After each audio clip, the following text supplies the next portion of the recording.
What's up, A to Z Sports Nashville? Titans beat writer reporter Easton Freeze here with a very special edition of Doc Talk. Thanks to our friends over at the Bone and Joint Institute of Tennessee, joined today by Dr. Jeff Watson, specializing in foot and ankle orthopedic surgery. Jeff, thank you so much for joining us today, man. Easton, thanks for having me. Glad to be here. So we're talking today about Abdul Carter, who's one of the top picks in this year's draft. It's going to be a top 5 selection, but it was at the Combine last week in Indianapolis where it was revealed, if folks missed the news, that testing showed he had a stress reaction in his right foot. The Penn State wideout was going to need to decide whether or not to have surgery. Ultimately, it came out after this post from Adam Schefter that he would opt not to have the surgery. And so he will be participating at Penn State's Pro Day later this month. But a stress reaction, I think a lot of folks saw that and thought stress fracture. No, a stress reaction for the top draft pick. And we wanted to get your expert insight on this because I think most people see stress reaction and have no idea what that is. I have stress reactions sometimes to things that happen in my life. Yeah. But this is right. Yeah. We have plenty of stress reactions watching the Titans. Exactly. But physiologically in the foot, what is a stress reaction? Is it different from a stress fracture? Well, it's kind of like a spectrum, right? So a stress reaction is like a precursor. It's kind of what happens right before a stress fracture. So a stress fracture being an overuse injury, you kind of overload the bone.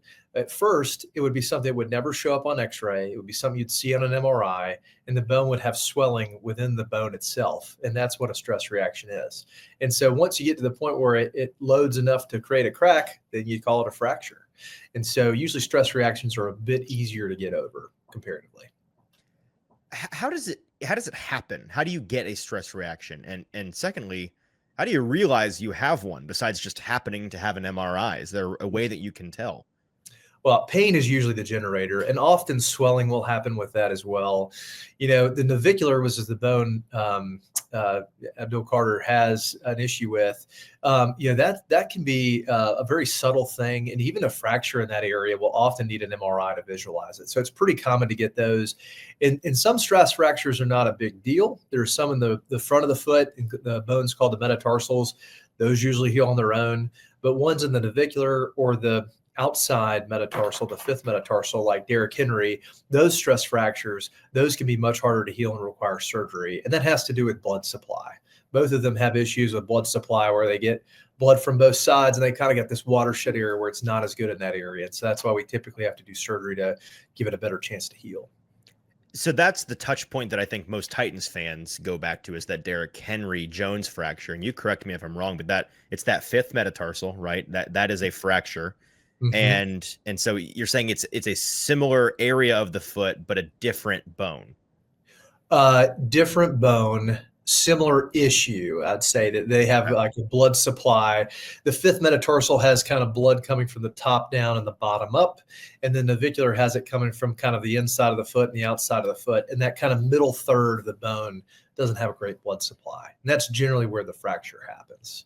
And so, one issue is blood supply, which is not something you can necessarily change. But we often see with stress fractures, low vitamin D can be a factor. So, if you've got low vitamin D, that means your body has a harder time absorbing calcium, which usually helps to build strong bones. And so that may be a factor too. If your diet's not what it should be, that could be another role in creating that. And then, you've got these guys who are, Carter is an absolute physical specimen, right? He's probably loading his bones much more than I would be. And so if he's doing that kind of quality of activity, there's always a chance you could develop a stress fracture with that. So will a stress reaction go away? What's as I mentioned, there was a debate whether or not he'd get a surgery, chose not to ultimately. Is that an indication that there's hope it heals on its own? Does that require rest? What's the treatment? Yeah, typically rest, a walking boot. If it gets to the point of a stress fracture of the navicular, it's a much different story. That's usually surgery in an athlete. And then non-surgically can be treated in non-athletes by just not putting weight on it. But typically that's for 6 weeks for most. So a stress reaction is just basically kind of like a bruised bone. And if you just kind of shut down your activities, you don't typically have to be off of your foot. You can still walk on it, and it will typically calm down in about a month. So of course you don't know his specific case, but what generally is the argument for choosing to or not to get that surgery? Yeah, I mean, the biggest risk there is just future injury. And I think that that's kind of the great debate. If you've had one stress reaction, I mean, you were sort of creeping up on the potential for that to happen. And stress fractures can be pretty debilitating. Patrick Willis, he had a navicular stress fracture.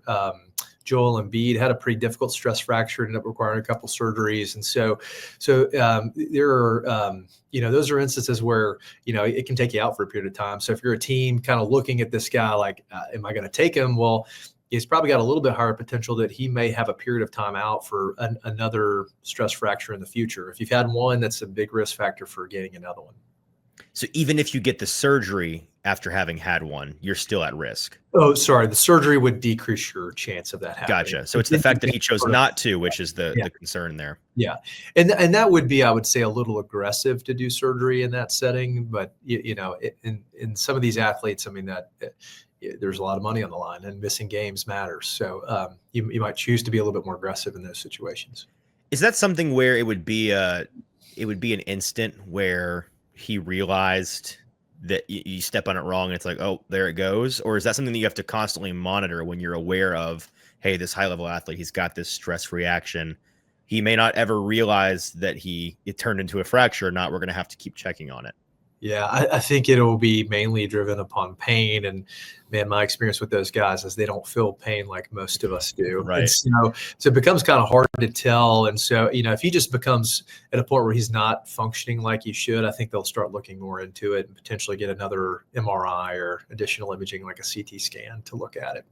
You mentioned those other guys in sports that we all know and know for having missed so much time, because I mean, Joel Embiid, it's a terrifying name when you're talking about a guy who has a potentially a similar ailment and is going to be somebody that a franchise tries to stake their future on. I don't know. Can you make it make more sense for him to choose not to? I guess you just said that it would be aggressive to do it now, but if the concern is, hey, it's just a 6 week recovery for this surgery that would be a little preemptive, why not go ahead and have the surgery? Yeah, I guess the risk on the other side, I mean, it may be one that, if he knew that he had like a vitamin D deficiency and that was maybe a primary factor for it, I mean, you could potentially take more vitamin D, get that back up to where it should be, and then that would decrease your risk of it coming back. And so, not knowing his full sort of history of it, it can very well be one where he doesn't, necessarily have to have surgery. If you don't have a fracture, I mean, it's pretty uncommon to do surgery for that. So that is a bit, even more aggressive than most people would do.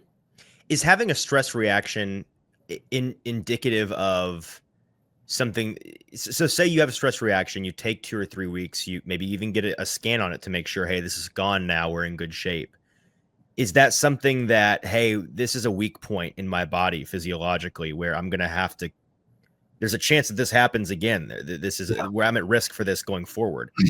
Yeah, some of that can be taken care of with like a mechanical things too, like an insert in your shoe may help to transition the way the forces are loaded through the foot. And in the NFL, they're making like custom cleats with inserts, So I think that, I don't know that that's as prevalent in the college game. So that may be something where, custom orthotics may help to decrease that incidence too, in addition to vitamin D. So he's got some potential ways of sort of managing that and potentially decreasing the chance of that happening again. Last question for you. That's generally all short to medium term, thinking about a guy that's going to be drafted and have a big rookie year. Long term, thinking back to those guys like Joel Embiid, who's been dealing with that issue on and off for years now. How do you, having chosen not to get the surgery, risking a potential fracture in the near future, how do you keep that from being a long-term inhibitor of career success? Yeah, I think, managing that based on, orthotics, like we talked about, vitamin D. And then if you do start having symptoms, kind of knowing about it early on to kind of adjust what you're doing, decrease the load you're lifting and go more towards like an exercise bike, elliptical, decrease the load on the foot. And that would generally kind of just give it a little window to calm down. And that would get better within a couple of weeks. Whereas a stress fracture, I mean, that's going to take like months to get where you want to be. Awesome. Thank you so much. Great insight. I feel like I know a lot more about this situation than I did before, and hopefully our audience does as well. So that's the skinny guys on the top of the draft there with Abdul Carter. Something that I think teams are going to have to think long and hard about, because that sounds like something that is not nothing when it comes to, a top pick in the draft. Jeff, thank you so much. Guys, check out the Bone and Joint Institute of Tennessee. They're fantastic. They'll help you with all of your bone, joint, or orthotic needs that you have. They're right off the interstate here in Williamson County. Fantastic facility, fantastic people like Dr. Jeff Watson. Thank you for your time, my friend.